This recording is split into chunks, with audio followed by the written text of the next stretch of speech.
Olá, pessoal. Sou a professora Ellen Cordeiro, professora de Fisiologia da Universidade Federal Rural de Pernambuco, e hoje nós vamos falar um pouco sobre o pâncreas. O pâncreas é uma glândula endócrina e exócrina. Sua função endócrina está relacionada à síntese e secreção de quatro hormônios pancreáticos, que são a somatostatina pancreática, o polipeptídeo pancreático e os nossos conhecidos glucagon e insulina. Enquanto que a sua função exócrina, né, está relacionada à secreção do suco pancreático envolvido no processo digestório, sendo esse suco pancreático rico em enzimas digestíveis como a amilase pancreática, as lipases pancreáticas e as proteases. Essa dupla função do pâncreas é possível em virtude de que nele existem estruturas, arcabouço necessário para a produção do suco pancreático, que são justamente os ácidos pancreáticos, juntamente com os ductos pancreáticos, onde é sintetizado esse suco, né, pancreático e conduzido através dos ductos até a região do duodenal, né, do intestino delgado, onde desemboca esse conteúdo para auxiliar no processo digestório, e por possuir ainda as ilhotas de Langerhans, onde células específicas, né, diferentes tipos celulares com função endócrina, vão ser responsáveis pela produção desses quatro hormônios pancreáticos. Então, são estruturas diferenciadas que vão permitir ao pâncreas ser essa glândula mista, né, ter essa função exócrina e ter essa função endócrina. Quanto ao pâncreas endócrino, né, falando aí das ilhotas de Langerhans, nessas ilhotas de Langerhans, nós temos quatro tipos celulares diferentes, já que nós vamos ter a produção de quatro hormônios diferentes nessa estrutura pancreática. Esses quatro tipos de células diferentes são as células alfa ou A, as células beta ou B, as células delta ou D e as células F ou PP. Nas células alfa ou A, é justamente onde ocorre a produção, né, a síntese e secreção do hormônio glucagon, que é conhecido por promover lá as quebras das reservas energéticas. Nas células beta ou B, nós temos a secreção da insulina, responsável pelo armazenamento dessas reservas. Nas células delta ou D, nós temos a produção da somatostatina pancreática, que nós vamos estudar, né, como um mediador da ação desses dois hormônios, de forma a equilibrar essa ação. E nas células F ou PP, nós temos a produção do polipeptídeo pancreático, que vai auxiliar a atuação da insulina. Essas células estão presentes nas ilhotas de Langerhans em número e organização diferenciada. As células beta, elas são as que estão em maior quantidade, né? Que são justamente as que produzem a insulina. Então, elas se distribuem em maior quantidade e principalmente no centro das ilhotas. As células B, né, e aí as células beta ou B, elas correspondem a 60% a 70% de toda essa composição de células endócrinas das ilhotas de Langerhans. As células delta ou D, numa proporção de 5% a 10%, e as células F ou PP, numa proporção de 1%. E esses três últimos tipos celulares, vejam que eles ficam mais distribuídos na periferia. Isso porque o fluxo sanguíneo nas ilhotas de Langerhans, eles seguem do centro para a periferia, favorecendo a atuação da insulina sobre os outros tipos celulares. Todos os hormônios pancreáticos produzidos nas células componentes das ilhotas de Langerhans são hormônios polipeptídicos, portanto, hormônios hidrossolúveis, como nós já vimos, né, anteriormente nessa conceituação em aulas passadas. A ação desses hormônios pancreáticos, ele se dá especialmente no fígado, e essa ação é favorecida pelo sistema porta. Entretanto, é importante ressaltar que, embora o fígado seja o principal local de atuação dos hormônios pancreáticos, com destaque para o glucagon e a insulina, o fígado é o local onde os hormônios são metabolizados, de forma que cerca de 50% dos hormônios pancreáticos, ao atingirem o fígado, eles acabam sendo metabolizados. E apenas o restante vai atingir as outras células do organismo. E esse pâncreas endócrino ele vai ser responsável, né, por controlar o metabolismo, controlar o armazenamento ou a utilização dos substratos energéticos em nosso corpo, de forma a influenciar a absorção desses substratos, né, sejam eles carboidratos, gorduras ou proteínas, né, na forma de aminoácidos, a distribuição no nosso corpo e o seu armazenamento. No caso da insulina, que como nós já dissemos, assim como todos os outros hormônios pancreáticos, é um hormônio de estrutura proteica, né, um polipeptídeo. Então, a base e a origem dela é uma proteína, e, portanto, por ser um hormônio hidrossolúvel, os receptores de ação nas células-alvo estão presentes na membrana plasmática dessas células. A ação da insulina ela dura cerca de 5 a 10 minutos, né, que é justamente o tempo de meia-vida na circulação sanguínea. E aqui a estrutura da insulina, né, mostrando que esse hormônio é de dupla cadeia, onde a gente tem uma cadeia A ou alfa e uma cadeia B ou beta, ligada por ligações de sulfito. E a metabolização desse hormônio vai ser, como nós já comentamos em aula passada também, na introdução do sistema endócrino, vai ser uma metabolização no fígado, embora a gente tenha, né, no caso da insulina, também uma degradação já na célula-alvo da ação, porque ela sofre um processo de endocitose, degradação por enzimas lisossômicas, e esse resíduo ele vai ser direcionado ao fígado, vai ser metabolizado e vai ser eliminado nesse produto de degradação via urina, por filtração renal. Então, lembrando que essa insulina ela é sintetizada nas células B ou beta, como ela é um hormônio polipeptídico, essa síntese ela vai ocorrer através do processo de transcrição e tradução para que uma enzima primordial, digamos assim, seja sintetizada, que é uma enzima, um hormônio primordial seja sintetizado, né, primário, digamos assim, que é o pré-pró-hormônio, nesse caso a pré-pró-insulina, que vai sofrer uma primeira quebra no próprio retículo endoplasmático rugoso, dando origem ao pró-hormônio, e, por fim, uma última quebra enzimática, já nas vesículas do complexo de Golgi, onde existem a ação enzimática, e essa estrutura ela vai ser transformada no hormônio propriamente dito, que nesse caso é a insulina. Então, isso é uma base de formação de qualquer hormônio, na verdade, de estrutura peptídica. Ele vai sofrer sempre esse processo de quebra no retículo endoplasmático, quebra enzimática, né, no retículo endoplasmático rugoso e no complexo de Golgi. E aí esse hormônio ele vai ficar armazenado nas vesículas do complexo de Golgi até que ocorra o estímulo para a sua liberação. Então, aqui mostrando a estrutura do pré-pró-hormônio, nesse caso pré-pró-insulina, onde a gente tem o peptídeo sinalizador, a cadeia B ou beta, o peptídeo C e a cadeia A ou alfa. Na primeira quebra, que é no retículo endoplasmático rugoso, a gente tem a perda desse peptídeo sinalizador e a formação das ligações de sulfeto entre as bandas A e beta, ou A e B, ou alfa e beta. Posteriormente, no complexo de Golgi, né, com a segunda quebra, então passa de pré-pró-hormônio para o pró-hormônio, vai também ter a perda, né, do peptídeo C. E aí fica só realmente as bandas A e B, formando realmente aí o hormônio que é a insulina. O armazenamento, como eu já comentei, ele vai ocorrer nas próprias vesículas do complexo de Golgi e somente com o estímulo, que é o influxo, né, na célula B ou beta de glicose, principalmente, mas não só dela, vai estimular o influxo de cálcio e, com isso, a exocitose dos hormônios por migração das vesículas, fusão na membrana plasmática e o processo convencional de exocitose, né, de liberação dessa insulina. Com relação ao controle da síntese e secreção da insulina pelas células B ou beta, esse controle ele se dá por 3 vias.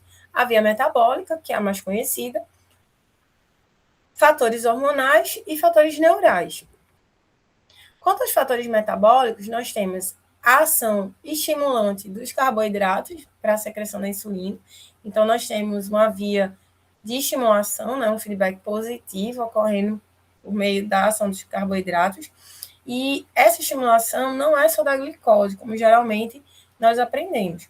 Então, qualquer carboidrato digestivo, como manose, como frutose e a glicose, eles são capazes de estimular essa via. Apesar de que a glicose é realmente o principal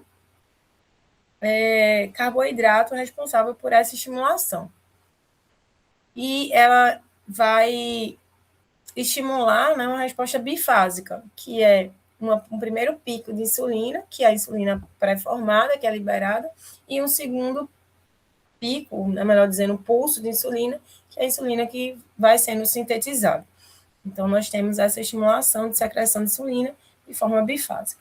Os aminoácidos também, ao adentrarem as células B ou beta, eles são responsáveis por essa estimulação do influxo de cálcio também, e consequente exocitose da insulina. E lembrando, né, que esses aminoácidos eles são resultantes da digestão das proteínas. Assim como também os lipídios, os ácidos graxos, triglicerídeos, eles são estimuladores da secreção da insulina. Então, toda vez que aumenta os níveis sanguíneos de lipídios, de aminoácidos e de carboidratos digestivos, são estímulos para a secreção da insulina. Então, são fatores estimulantes para a secreção da insulina, pelas células B ou beta. Já os fatores hormonais, nós temos hormônios que são inibitórios e hormônios que são excitatórios da secreção da insulina. Então, a inibição da secreção da insulina, ela vai se dar principalmente por meio da ação da somatostatina pancreática, que, na verdade, ela inibe todos os hormônios pancreáticos, inclusive ela mesma. Então, toda vez que os níveis de somatostatina aumentarem no nosso organismo, isso vai fazer com que os outros tipos celulares pancreáticos, com que os diferentes tipos celulares pancreáticos, né, de células endócrinas, função endócrina pancreática, sejam inibidos, inclusive a célula que a sintetiza. Também a secreção de prostaglandinas, que é um tipo de eicosanoide, não é uma classe tida como um hormônio propriamente dita, promove essa diminuição da síntese e secreção da insulina e a própria insulina, que ela se autorregula por uma ação autócrina. Já hormônios estimuladores, nós temos como grupos realmente estimuladores os hormônios gastrointestinais favoráveis à digestão. E aí o destaque vem a gastrina, o peptídeo gastrointestinal, e a secretina e a colecistocinina. Então, tudo que favorece a digestão, é importante que a gente lembre que vai favorecer a secreção da insulina, visto que, se favorecer a digestão, vai favorecer a absorção, e a partir daí nós vamos ter altos níveis de carboidratos, lipídios, aminoácidos na corrente sanguínea, que é o fator, né, que, como a gente já viu, vai estimular a secreção da insulina, porque a insulina vai agir para armazenar esses substratos energéticos. Então, tudo que favorece a digestão favorece a secreção da insulina. Por isso que os hormônios gastrointestinais favoráveis à digestão são estimuladores da síntese e secreção da insulina. Assim como o polipeptídeo pancreático. O polipeptídeo pancreático é um assessor direto da insulina.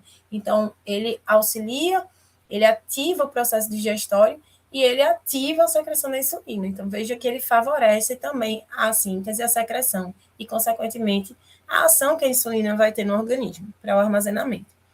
E, a longo prazo, ainda, né, estimulando de forma ambígua, digamos assim, a secreção da insulina, nós temos hormônios como o glucagon, como o cortisol, como o estrógeno, T3, T4, GH. Por quê? Porque são hormônios de quebras. Então, principalmente, se a gente pensar em o cortisol, ele pode levar a uma quebra excessiva das reservas energéticas. Então, por meio da lipólise, proteólise, né, glicogenólise. E isso vai causar uma hiperglicemia e, consequentemente, a longo prazo, pode estimular a secreção, sim, da insulina. Entretanto, vale ressaltar que esses são hormônios anti-insulínicos, porque eles diminuem o processo de ação da insulina. Então, por isso que eu falei que é de forma ambígua. Quanto aos fatores neurais, da mesma forma que eu comentei lá para os hormônios gastrointestinais favoráveis à digestão, é importante que a gente lembre isso aqui nos fatores controladores de cunho neural. Então, da mesma forma que para os hormônios favoráveis à digestão, também o sistema nervoso que vai atuar favorecendo a secreção da insulina é a porção que favorece o processo digestório, que é a porção parasimpática. Então, o sistema nervoso autônomo parasimpático atua no pâncreas também para estimular a secreção e sim a síntese e secreção da insulina, enquanto que o simpático é inibitório. E o que a insulina vai fazer no nosso organismo? Ela vai regular todo o metabolismo tecidual, contrariamente aos outros, de forma a armazenar, né? Armazenar as reservas energéticas. Então, por meio da inibição da glicogenólise, da gliconeogênese, da cetogênese, e, por sua vez, aumentando o processo de lipogênese, proteogênese e glicogênese. Então, ela vai fazer todo o processo de armazenamento e evitar processos direto e indiretamente de quebra. Enquanto que outros hormônios, como o glucagon, como o cortisol, como adrenalina, noradrenalina, GH, estrógeno, são hormônios de quebra, eles vão contra o efeito da insulina. Né? Então, enquanto a insulina ela vai buscar regular o metabolismo tecidual, promovendo o armazenamento de reserva energética, os outros hormônios eles vão fazer o oposto, então promover a quebra dessas reservas.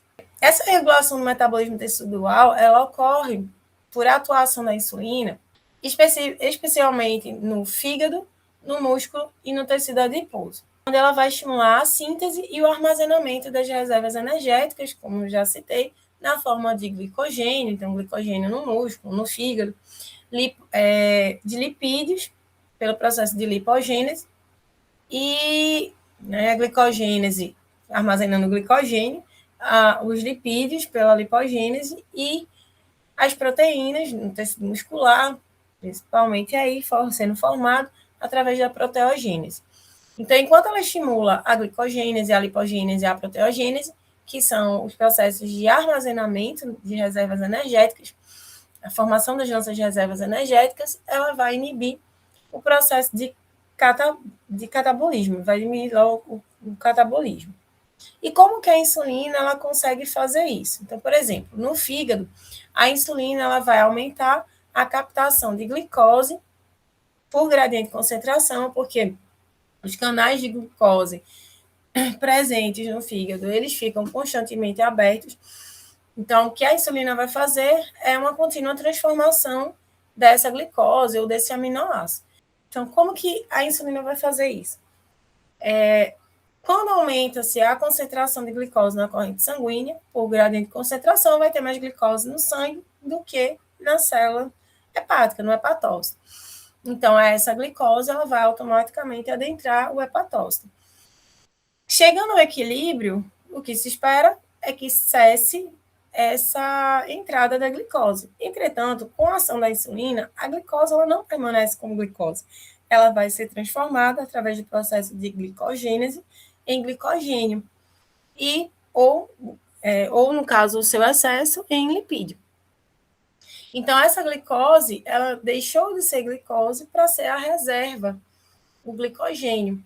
Então, aquela célula, ela vai diminuir a concentração de glicose, consequentemente, mais glicose vai adentrar. Então, veja que cria um gradiente de concentração favorável à entrada de mais glicose na célula hepática, nesse caso, né? Então, também no fígado, vai aumentar o processo de lipogênese, tanto a partir do excesso de carboidrato, como principalmente por meio dos lipídios advindos da dieta. Então, isso vai ser possível através da ativação de enzimas favoráveis a esses processos de gênese, de formação, enquanto que vai ser inibido os processos de lise. Então, a glicogenólise vai ser inibida, a lipólise vai ser inibida, a neoglicogênese, que é a transformação de aminoácidos, né? Então, compostos não glicídicos sendo transformados em glicogênio, com o objetivo de uma futura quebra e liberação de glicose pelo processo de glicogenólise, né? A lipólise também diminuída, a cetogênese diminuída, e isso é possível por meio da inativação das enzimas que participam desse processo. E dessa forma, a gente tem a diminuição da produção de glicose e depósito na corrente sanguínea e a diminuição na produção de corpos cetônicos, que podem, inclusive, prejudicar a vida do indivíduo, tornando uma cetogênese. No metabolismo muscular, a insulina ela promove a captação da glicose com a abertura dos canais de GLUT4, que a gente vai citar melhor, vai discutir melhor mais para frente, mas são canais insulina dependentes, eles só abrem se tiver ação da insulina na célula muscular, né? E aí, isso faz com que esse tipo celular, ele dependa exclusivamente da ação da insulina. Isso acontece no tecido muscular e no tecido adiposo. Só que o músculo cardíaco, né, por exemplo, por ser extremamente vital, ele não poderia depender só desse tipo de canal, senão qualquer diminuição da insulina ia comprometer drasticamente a vida do indivíduo.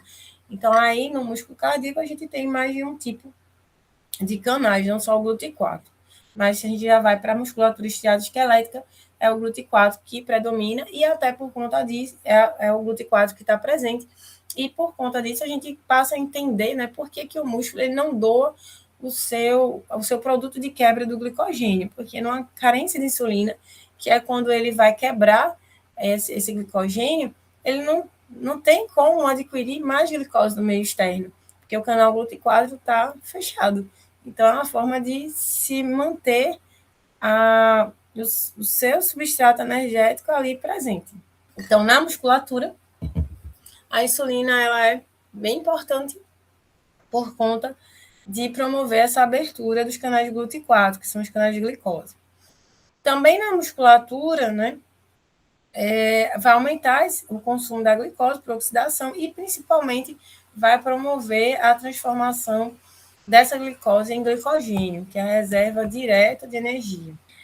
Além disso, vai aumentar a captação do aminoácido e favorecer a deposição desses aminoácidos na forma de proteína através do processo de proteogênese, já que a insulina ativa os ribossomos, né, para promover essa síntese proteica. E, por outro lado, ela inibe o processo de proteólise, que é a quebra da proteína muscular, nesse caso, para a liberação como aminoácido, que seria utilizado pelo fígado no processo de gliconeogênese ou neoglicogênese, ou seja, transformar algo que não é glicídico, o aminoácido, em glicogênio para, posteriormente, produzir aí a glicose.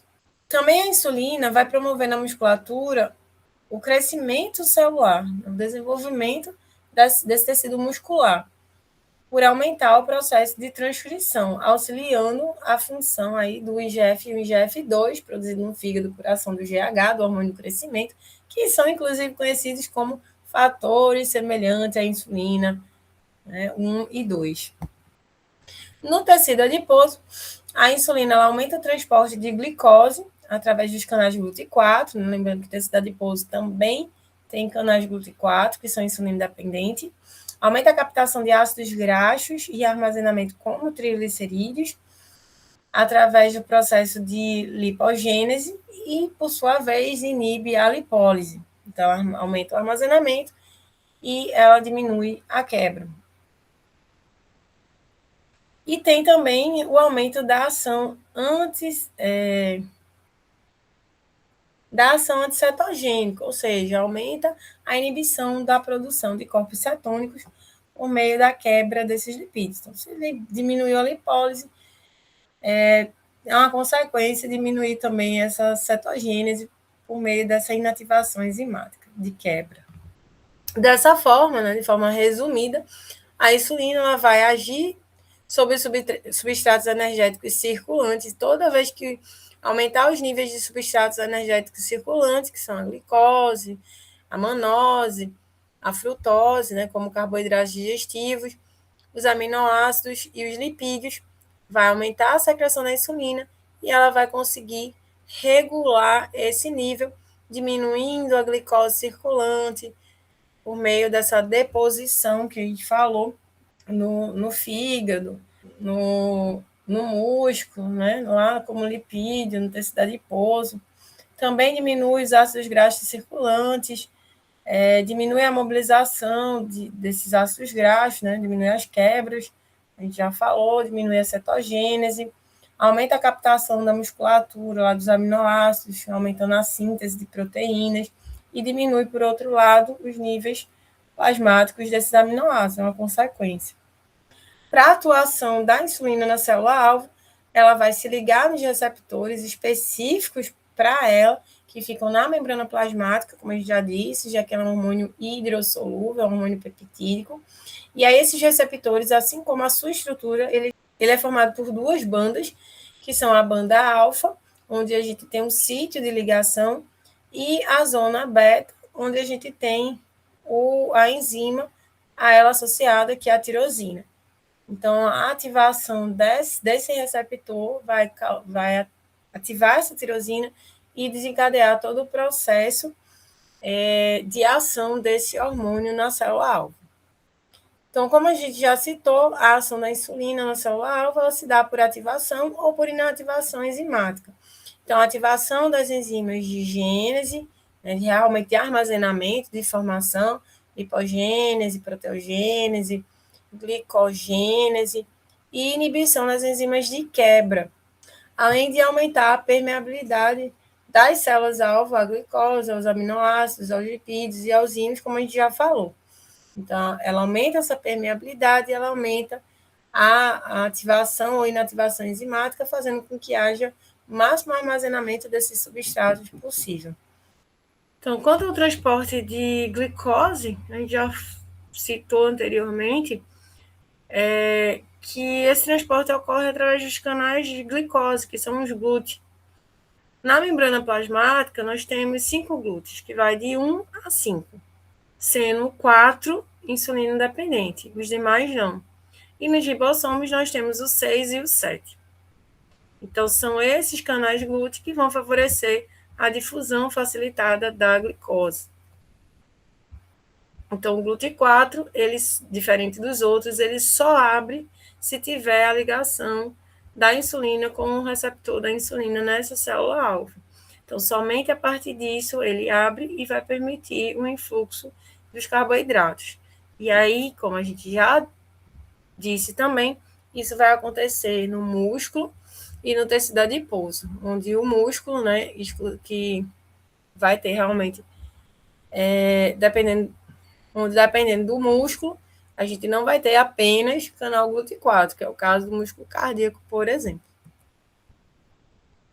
Sabendo da ação da insulina, o que levaria ao diabetes mellitus, né? Então, o diabetes mellitus é uma diabetes que envolve realmente a função pancreática. E ela pode ser do tipo 1, que é uma falha na síntese da insulina. Esse é o diabetes de origem genética, que geralmente se manifesta na infância ou na adolescência, onde esse pâncreas ele tem uma insuficiente ou uma ausente produção da insulina, melhor dizendo, essa falência das células B ou beta. E a do tipo 2, ela se inicia como uma falha nos receptores de insulina, normalmente por maus hábitos. Então, quando nós ingerimos uma grande quantidade de glicose, né, de grande quantidade de carboidratos digestivos por um longo período, por exemplo, em grandes quantidades em um longo período, nós temos um quadro de hiperglicemia, e o aumento da glicose leva ao aumento da secreção da insulina. A longo prazo, essa alta concentração circulante de insulina vai acabar resultando na modulação descendente dos receptores. Então, nós vamos ter uma diminuição dos receptores de insulina e, consequentemente, na atuação desse hormônio, fazendo com que se torne ineficiente o seu efeito sobre as células-alvo. A longo prazo, obviamente, isso pode resultar também numa falência pancreática, por uma sobrecarga. mas é uma diferença entre o diabetes tipo 1 e tipo 2. Não confundir diabetes mellitus tipo 1 com tipo 2 com diabetes insípidos. O diabetes insípidos nada tem a ver com o pâncreas. É uma carência na secreção de ADH, que é o hormônio antidiurético, ou nos seus receptores, né, que é o que normalmente acontece. Quanto ao glucagon, também é um hormônio polipeptídico, seus receptores também são de membrana, consequentemente. Diferente da insulina, ele é bastante semelhante nas diferentes espécies, ele tem uma estrutura simples, né, sua cadeia é simples, como nós vemos na imagem. A meia-vida é igual à da insulina, 5 a 10 minutos, a sua ação na circulação sanguínea, que é somente para garantir essa regulação dos substratos energéticos. Então, eles vão ser metabolizados, ele vai ser metabolizado no fígado e eliminado nos rins. A síntese ocorre nas células A ou alfa, pelo mesmo princípio que a gente falou lá para a insulina. A gente vai ter o processo de transcrição, tradução, uma primeira quebra, o pré-hormônio vai se transformar no pró-hormônio, uma segunda quebra, que vai originar o hormônio propriamente dito, né? Que nesse caso é o glucagon. Então, ele vai ser armazenado nas vesículas do complexo de Golgi e somente quando ocorre o estímulo, ele vai sofrer exocitose, né? Por meio da ação lá do íon cálcio, do influxo de cálcio, que vai promover essa ativação do processo de exocitose. E quais os fatores que levam essa regulação da síntese e secreção do glucagon lá pelas células alfa ou A? Então, da mesma forma que a insulina, são fatores metabólicos, hormonais e neurais, só que predominantemente são contrários, né? São opostos ao que a gente viu lá para a insulina. Então, ao contrário do que acontecia na insulina, quando a glicose aumentava a secreção da insulina, no glucagon é o oposto. Então, toda vez que a glicose, que os carboidratos digestíveis, melhor dizendo, ela aumenta na circulação sanguínea, isso é um fator inibitório para a secreção do glucagon, porque o influxo de glicose na célula alfa ou A, ela vai desfavorecer o influxo de cálcio. E fora isso, ela vai inibir a síntese do glucagon. Então, ela inibe tanto a exocitose quanto a síntese do glucagon, porque ela vai diminuir a atividade, a expressão gênica necessária para a síntese dessa proteína base, né, esse pré-pró-glucagon, que vai originar lá o glucagon. Por outro lado, consequentemente, quando a glicose baixa, quando os carboidratos digestivos diminuem na circulação sanguínea, esse é o estímulo para a secreção do glucagon. Então, é ativado esse influxo de cálcio para que haja exocitose do hormônio e é ativado também o processo de transcrição, tradução e todas as quebras enzimáticas para a produção do glucagon. Por outro lado, os aminoácidos, eles vão funcionar da mesma forma que anteriormente dito para a insulina. Toda vez que os níveis séricos de aminoácidos aumentarem, vai aumentar a secreção do glucagon. E isso faz com que a gente entenda, por exemplo, uma dieta rica em carboidratos para fisiculturistas, para quem gosta, né, de academia e tal. Por quê? Porque uma dieta rica em aminoácido, levando a secreção do glucagon, o glucagon é um hormônio que compete com a insulina. Então, de certa forma, a gente vê aí uma competição favorável ao não depósito de reservas que não são desejadas por esse público, que é especialmente o tecido adiposo.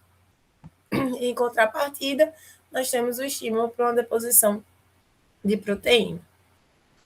Os ácidos graxos seguem a linha contrária à insulina. Então, quando aumenta os ácidos graxos na circulação sanguínea, diminui a secreção do glucagon. Então, também eles têm que estar reduzidos. Fatores hormonais, nós temos a insulina. Então, sempre que a insulina estiver alta, ela vai inibir o glucagon, ela vai inibir a somatostatina, porque são hormônios que prejudicam a atuação dela. Então, ela vai inibir, ela tem uma ação parácrina, né? Ela atua nas células vizinhas, inibindo essas células. Inclusive, ela se autorregula, só que aí vai ser um efeito negativo, né? Que a gente viu sobre ela mesma, sobre as células que produzem ela mesma. E também a somatostatina. Então, lembra que a somatostatina é um inibidor de todo mundo, inclusive dela mesma. Então, se ela aumenta na corrente sanguínea, se aumenta a secreção da somatostatina lá pelas células D ou delta pancreáticas, ela vai inibir todo mundo, o glucagon, a insulina, o polipeptídeo pancreático e ela mesma. E como fatores neurais, o oposto também da insulina. Então, se a insulina, tudo que favorecia a digestão, favorecia a secreção da insulina, o glucagon, tudo que desfavorece a digestão, favorece a secreção do glucagon. Então, se era o sistema nervoso autônomo parasimpático que favorecia a secreção da insulina, ele agora desfavorece a secreção do glucagon, enquanto que o simpático favorece, até porque o glucagon ele é um hormônio que é liberado na fase de jejum. E vamos pensar que passar fome não é algo muito legal, então é um momento estressante. Vamos fazer essa associação só para facilitar da gente lembrar. Então, se é um estresse, quem atua? Sistema nervoso autônomo simpático. Então, simpático favorece a liberação do glucagon, que é um hormônio de quebra. Então, o efeito do glucagon, ele vai se dar também regulando esse metabolismo tecidual de forma antagônica, de uma forma oposta à insulina. Ele vai promover a degradação das reservas energéticas por meio de glicogenólise, proteólise, lipólise, também a gliconeogênese e a cetogênese, que é, a partir da quebra da proteína, usar esse aminoácido para a produção de glicogênio e futuramente quebrá-lo até a glicose e utilizar os lipídios para transformá-los em corpos cetônicos, né, que é uma fonte direta também de energia, assim como a glicose. Então, veja que, na verdade, não são gêneses propriamente ditas, né, são intermediários de quebra. Então, o efeito do glucagon ele é predominante sobre o fígado, então sobre o metabolismo hepático, promovendo o aumento do consumo de glicose, aumento da liberação dessa glicose por meio da glicogenólise, e aí, para favorecer essa liberação de glicose, nós vamos ter a proteólise, também a lipólise, no tecido adiposo, que vai favorecer, né, por meio dessa lipólise, a cetogênese, e por meio da proteólise, o aumento da captação dos aminoácidos vão ser transformados em glicogênio para, por sua vez, serem quebrados e liberar glicose. Então, veja que, na verdade, o que o glucagon está fazendo é fornecer energia direta, né? Fornecer lá glicose para ser quebrado. E, por outro lado, ele vai desfavorecer enzimas de gênese. Então, a proteogênese, a lipogênese, a glicogênese, tudo isso vai ser desfavorecido pelo glucagon. Ele favorece as enzimas de quebra. A somatostatina, por sua vez, que também é um hormônio peptídico, consequentemente, seus receptores na célula-alvo são de membranas, e que é diferente da somatostatina hipotalâmica, vale ressaltar isso. A somatostatina pancreática não é a mesma coisa da somatostatina hipotalâmica, tá? Não esquecer disso. Ela é sintetizada na célula D ou delta, e o princípio de síntese é o mesmo que anteriormente foi falado para o glucagon e para a insulina. Então, a gente tem um processo de transcrição, tradução, uma quebra inicial lá no retículo endoplasmático, o gozo, posteriormente no complexo de Golgi, para que essa proteína bruta se transforme no hormônio propriamente dito, na puração enzimática. Ele é armazenado também nas vesículas do complexo de Golgi por influxo de cálcio, sofre a exocitose. E aí, o que é que vai favorecer a síntese e secreção ou desfavorecer a síntese e secreção da somatostatina nas células D? Mesmo princípio também da insulina e glucagon, fatores metabólicos, hormonais e neurais. Quanto aos fatores metabólicos, toda vez que a glicose circulante, os aminoácidos circulantes, os ácidos graxos circulantes estiverem altos, isso vai aumentar a secreção de somatostatina. Então, quando que isso vai acontecer? Perceba que esse quadro, ele acontece tanto por ação de hormônios favoráveis à digestão, né? Como o próprio polipeptídeo pancreático, que a gente vai ver mais para frente, gastina, somatostatina, secretina, colecistocinina, e esse momento é justamente quando a gente tem a insulina atuando, como também esse quadro vai ocorrer por ação do glucagon, porque quando o glucagon age, ele quebra a reserva energética e libera a glicose, os aminoácidos, os ácidos graxos na corrente sanguínea. Então, quando que a somatostatina vai aumentar? Né? Quando que a gente vai ter o aumento da secreção da somatostatina? Nos momentos de excesso. Então, quando a gente tem o excesso do processo digestório e absortivo, né? Então, ela vem para evitar um aumento muito grande desses substratos energéticos e, consequentemente, uma reserva exagerada dos mesmos, assim como quando há uma quebra das reservas energéticas e uma deposição exagerada desses substratos na corrente sanguínea. Então, ela evita os extremos dos excessos, o excesso de quebra e os excessos de armazenamento, que acaba que são marcados pelo mesmo quadro, o aumento de glicose, o aumento de aminoácidos e os aumentos de lipídios na corrente sanguínea. Então, a somatostatina, na verdade, ela media os processos de quebra e armazenamento para que não haja extremos. Então, perceba que ela é perfeita na sua ação, né? Até porque ela se autorregula, permitindo que tudo isso volte a acontecer. Toda essa regulação feita pelo glucagon, pela insulina. Então, quais são os hormônios que vão interferir agora sobre a secreção da somatostatina? Então, o glucagon, toda vez que ele tiver alto, né, em níveis elevados no nosso organismo, isso vai ser estimulante para a ação da somatostatina, porque está indicando uma quebra exagerada, enquanto que também os hormônios gastrointestinais, né? Então, gastrina, favoráveis à digestão. Então, gastrina, somatostatina, secretina, colecistocinina,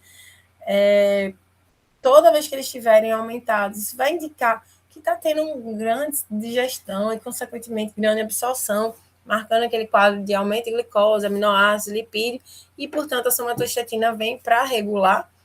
Então, já a insulina, se ela estiver alta, em altos níveis na corrente sanguínea, ela é inibitória à secreção da somatostatina. Por quê? Porque a gente já viu que a insulina ela tem um efeito parácrino, que vai inibir a secreção do glucagon, que vai inibir a somatostatina, só que à medida que ela vai sendo secretada, ela também vai se autorregulando.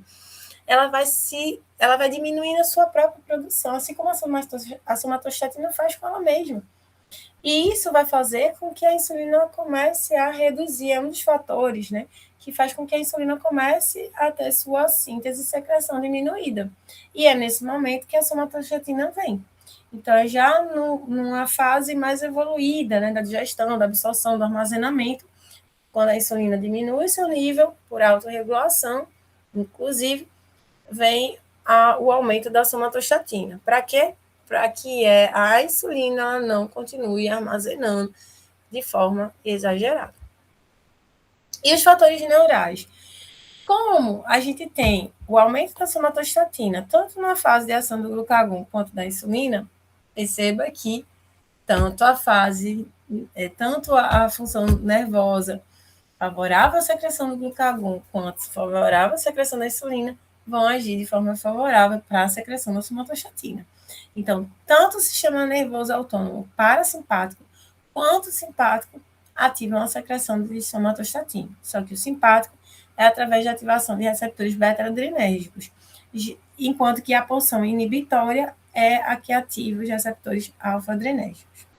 Dessa forma, né, pelo que a gente já falou, o que é que a somatostatina vai fazer? Como é que ela vai atuar? Ela vai atuar inibindo a secreção de insulina, do polipeptídeo pancreático, que favorece a ação da insulina, do glucagon e dela mesma, permitindo que o ciclo retome.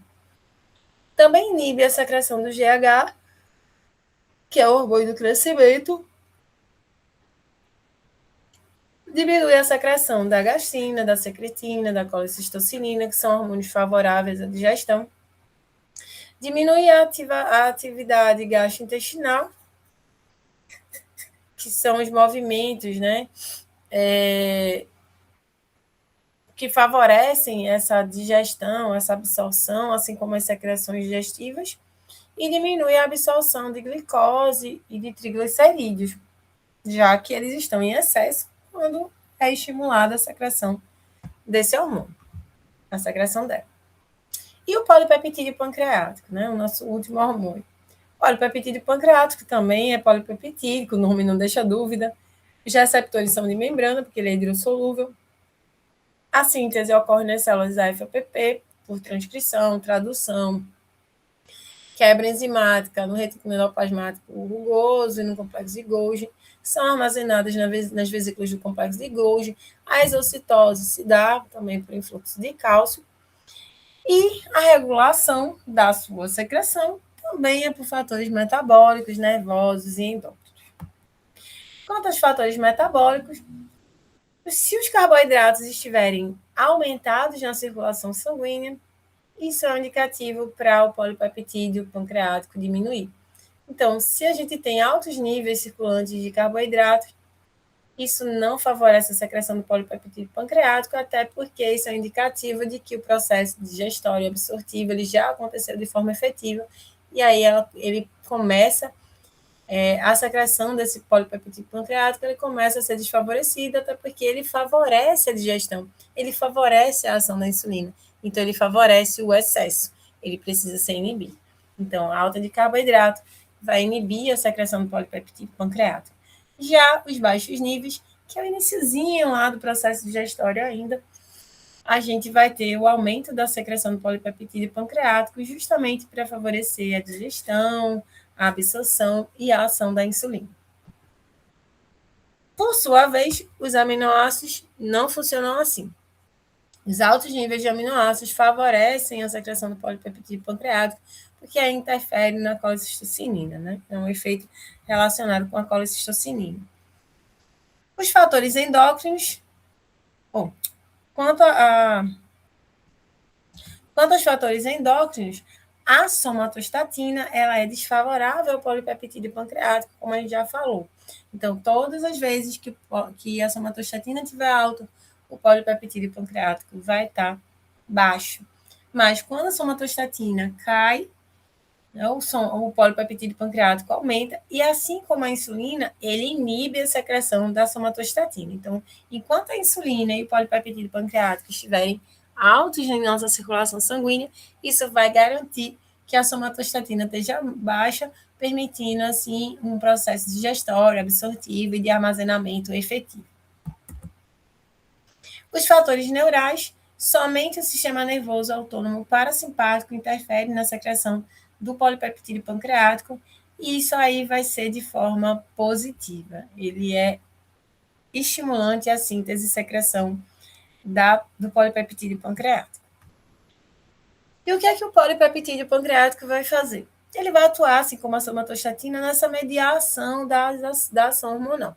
Ele é um mediador da ação da insulina. Ele favorece o processo digestório, o processo absortivo e, consequentemente, a atuação da insulina para o armazenamento dos substratos energéticos, né, que são os carboidratos, as gorduras e as proteínas.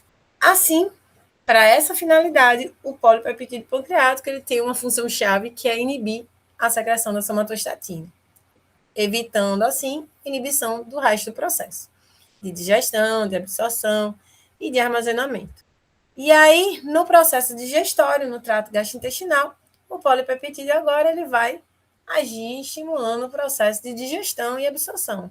Então, ele aumenta a motilidade gastrointestinal, ele aumenta o esvaziamento gástrico, ele aumenta a secreção do suco gástrico, a bile, o suco pancreático, e diminui a motilidade intestinal no sentido de motilidade peristáltica, de condução. Ele aumenta o movimento de mistura e ele diminui os movimentos de condução, de expulsão desse conteúdo. E ele também vai diminuir a lipólise. Então, dessa forma, a gente percebe que o glucagon e a insulina eles estão nos extremos. Um desencadeando o processo de armazenamento, o outro de quebra, de reserva energética. O polipeptídeo pancreático, ele é um auxiliar direto da insulina, porque ele vai favorecer todo o processo de digestão e absorção, desfavorecer a somatostatina, então ele dá um aporte para a atuação da insulina. Enquanto que a somatostatina, ele é um intermediário. Ele fica mediando as ações do glucagon e da insulina, evitando os excessos. Então, perceba que esse é um circuito que constantemente está acontecendo no nosso corpo e que ele é extremamente efetivo, porque ele envolve hormônios que se autorregulam, né? A gente tem uma autorregulação dessa função entre os próprios hormônios, de forma a permitir esse equilíbrio perfeito das reservas energéticas do nosso corpo, né? Dos substratos energéticos circulantes e das reservas energéticas presentes no nosso corpo. Então, sobre a função pancreática, a função endócrina pancreática, era isso que a gente tinha para conversar. Até a próxima.